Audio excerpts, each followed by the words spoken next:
Virginia just stopped using touchscreen computer voting because it's so vulnerable. Right. We need to look at all the voting machines. Every Secretary of State needs to be, assisted in making sure that they are not being hacked and attacked. I continue to think that our voting machines are too vulnerable. Researchers have repeatedly demonstrated that ballot recording machines and other voting systems are susceptible to tampering. Even hackers with limited prior knowledge, tools, and resources are able to breach voting machines in a matter of minutes. In 2018, electronic voting machines in Georgia and Texas deleted votes for certain candidates or switched votes from one candidate to another. The biggest seller of voting machines is doing something that violates Cybersecurity 101, directing that you install remote access software, which would make a machine like that, a magnet for fraudsters and hackers. These voting machines can be hacked quite easily. You could easily hack into them. It makes it seem like all these states are doing different things, but in fact, 3 companies are controlling this. It is the individual voting machines that pose some of the greatest risk. There are a lot of states that are dealing with antiquated machines, right, which are vulnerable to being hacked. Workers were able to easily hack into an electronic voting machine. It was possible to switch votes. 43% of American voters use voting machines that researchers have found have serious security flaws, including backdoors. We know how vulnerable now our systems were. I know the hackathon that took place last year, where virtually every machine was broken into fairly quickly. I actually held a demonstration for my colleagues here at the Capitol, where we brought in folks who, before our eyes, hacked election machines, those that are being used in many states. Aging systems also frequently rely on unsupported software like Windows XP in 2000, which may not receive regular security patches and are thus more vulnerable to the latest methods of cyber attack. In a close presidential election, they just need to hack one swing state, or maybe 1 or 2, or maybe just a few counties in one swing state. I'm very concerned that you could have a hack that finally went through. You have 21 states that were hacked into. They didn't find out about it for a year.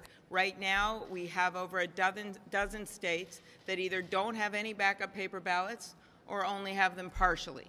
Do you think that our adversaries don't know what those states are? Of course they know what those states are. And if we have a close election, in the general election, in a presidential race, and one state's outstanding, and their ballot boxes gets hacked into, their elections get hacked into, we will have absolutely no backup. Stalin was unconcerned about the vote. After all, he explained, he said that who voted was completely unimportant. What was extraordinarily important, in his words, was who would count the votes and how. It is time to put politics aside and come together to secure the future of our election. So whether you're a 4-star general, a 4th grade teacher, or a computer engineer at Foursquare, this is an issue that unites us.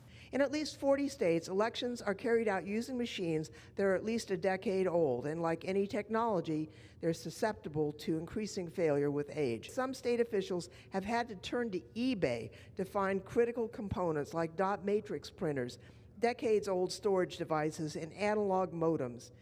Aging systems also frequently rely on unsupported software like Windows XP in 2000, which may not receive regular security patches and are thus more vulnerable to the latest methods of cyber attack. In 2016, state election websites in Illinois and Arizona were hacked by intruders who installed malware and downloaded sensitive voter information.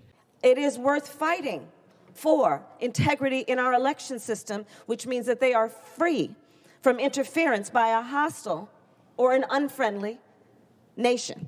Let's put the resources into upgrading the state's elections systems.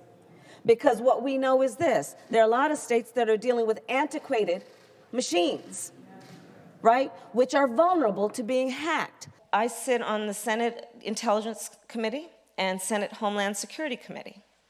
And we receive all kinds of information about the vulnerabilities to our national security. We are vulnerable in terms of foreign interference with our elections. It's my understanding that some of the election system vendors have required states to sign agreements that prevent or inhibit independent security testing. There's a saying that I'm sure many of you have heard, which is the difference between being hacked and not being hacked. is knowing you've been hacked. And they are still looking for ways to steal information about voter registration, for example. There are some tax experts in Silicon Valley with whom I have met who say that, maybe what they'll do this next time is to really disrupt the actual election, shut down the servers that you send results to, interfere with the operation of voting machines, because still too many of them are linked to the internet. So we are still very vulnerable. I mean, I can tell you, in Virginia, when I was governor, I had to replace all the machines. Because I remember when I first voted, when I went to Richmond, moved down as governor, I remember I kept voting in the Senate race, kept voting for the Democrat, Republican name kept coming up. 3 times that happened. What do you mean kept coming up? So, we had the touch screens. I was voting for Mark Warner, our senator, and Ed Gillespie's name would light up. Happened to me 3 times. Finally, the 4th time, Mark's name, and I quickly hit vote, and I got out of there. All the cameras are looking at me like, this guy doesn't know how to vote. I mean, what's going on? So then I had an investigation done, and listen to this. I brought in some technology experts. They were able to hack into our machines from off-site in about 5 or 6 minutes, and within 4 minutes, they were able to change a vote. I decertified all the machines. Now in Virginia, we have paper ballots. 43% of American voters use voting machines that researchers have found have serious security flaws, including backdoors. These companies are accountable to no one. They won't answer basic questions about their cybersecurity practices, and the biggest companies won't answer any questions at all. 5 states have no paper trail, and that means there is no way to prove the numbers the voting machines put out are legitimate. So much for Cybersecurity 101. The vast majority of 10,000 election jurisdictions nationwide use election management systems that run on old software that is soon going to be out of date and ripe for exploitation by hackers, according to an exhaustive analysis by the Associated Press. Pennsylvania, Wisconsin, Michigan, Florida, Iowa, Indiana, Arizona, and North Carolina, among others, are all at risk. Even the state of Georgia, which just passed legislation to buy new voting machines, is on track to buy equipment that suffers from this significant cybersecurity weakness. Let's say the election is decided by a small percentage, and people in America don't think that the election was fair. The effect that would have on our 200-year experiment in self-governance, our democratic system, would take a real hit. Our elections weren't secure last week, and they sure as heck aren't secure this week. And anybody who says otherwise is either selling you voting machines or simply has a malicious intent towards our elections. At one point in the Intelligence Committee, both sides seemed to agree that no votes were changed in the 2016 election. And I said, the experts I talked to say that until you have a forensic analysis of a vote, until you go in there and scrub the whole system, you can't really say that. So they're giving these voting machines specifically the hack into. How successful were they?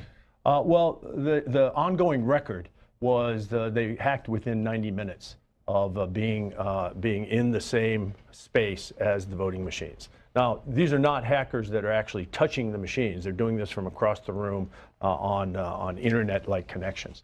But what it demonstrated, Pedro, is that the machines that we count on to make the basic connection between the American voter and the election results are vulnerable if they're in any way connected to the internet. And so when you say hacked, what were they able to do once they gained access to the machines? Oh, all sorts of things. They could manipulate the outcome of the vote. They could manipulate the tally. They could delete the tally. And they could compromise the vote in any number of ways. It was limited only by the hackers' creativity. Just how vulnerable the machines were. I mean, what we found is that these machines were purchased by local voting authorities, state and local voting authorities, maybe 10 years ago. In many cases, the software and the hardware have not been updated, so they're as vulnerable as an old laptop that we might have in your home that you no longer use because it's just so out of date. Then what we found is that the supply chain for these machines is largely unplotted. I mean, we found parts from China, we found digital electronic parts from all over the world. By way of hacking, there's the potential that the actual vote tally could be compromised. So votes could be changed from this to that, or votes could be suppressed, votes could be deleted, votes could be added, so you could actually change the tally itself.